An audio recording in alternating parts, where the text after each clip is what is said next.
Idol Joanna, kamusta na ang sitwasyon dyan sa may Babasit, no? Sa may malapit to ng poblasyon na Manawag, Pangasinan, pagkatapos ng sunog na naganap dyan kagabi.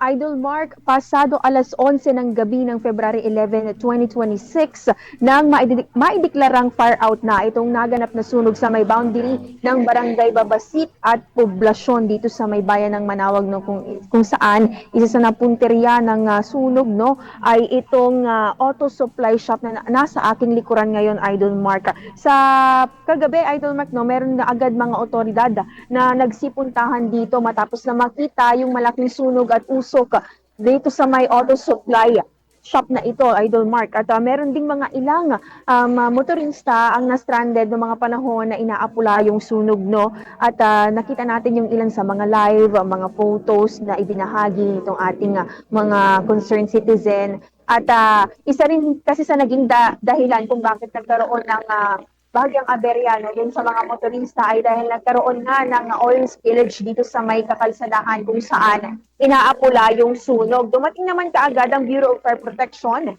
ang MDRMO Manawag at mga barangay volunteers para linisin ng mabuti yung mga apektadong bahagi ng daan para matiyak naman yung kaligtasan ng mga motorista. Kasi nung nagkaroon ng oil spillage, may mga matitigas ang ulong mga motorista na tumuloy pa rin at nadulas yung kanilang mga motorsiklo particularly. Kaya naman nung mga panahon na yon ay itinigil muna yung or hindi muna pinayagan yung ilan sa mga motorista, even yung mga four wheels na dumaan dito sa may bahaging ito. Pero sa mga oras ito, Idol Mark, no, ay nakakadaan na itong ating mga motorista at even yung mga malalaki nating mga vehicles, no. Pinapayuhan naman ng otoridad ang lahat pagdating sa ganitong klase ng usapin ng sunog ay agad na tumawag sa otoridad para nang sa gayon ay agad na masolusyonan at maapula ang sunog. Idol Mark? Oo, dun sa kita nga natin sa aerial footage or aerial photos na ibinahagi ng Municipality of Manawag,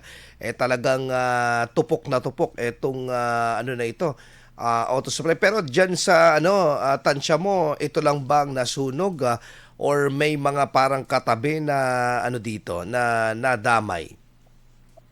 Idol Mark, itong bahagi lang naman yung nasunog, no, sa aking likuran kasi wala naman siyang ibang katabi, parang bakanting lote itong side na to na katabi ng auto supply shop na nasunog, Idol Mark. Pero ang isa sa mga katapat nito is gasolinahan, Idol Mark. So isa rin yan sa naging parang bahala nung ilang mga residente at saka ng mga motorista kasi din sila nasake. So pag lalong lumakas pa yung sunog at that time, 'di ba? So yun yung mga naging pag-iingat din ng ating otoridad na agad din naman nilang inapula at inaksyonan yung naging sunog dito sa may auto supply shop na ito. Okay, sige. Maraming salamat sa live update at mamaya babalikan ka namin, Idol Joanna. Go ahead. Yan muna mga latest na update dito lamang sa bahagi ng Bayan ng Manawag. Ako si Idol Joanna De Vera, Tatak IFM. Samantala, Idol, magbabalik po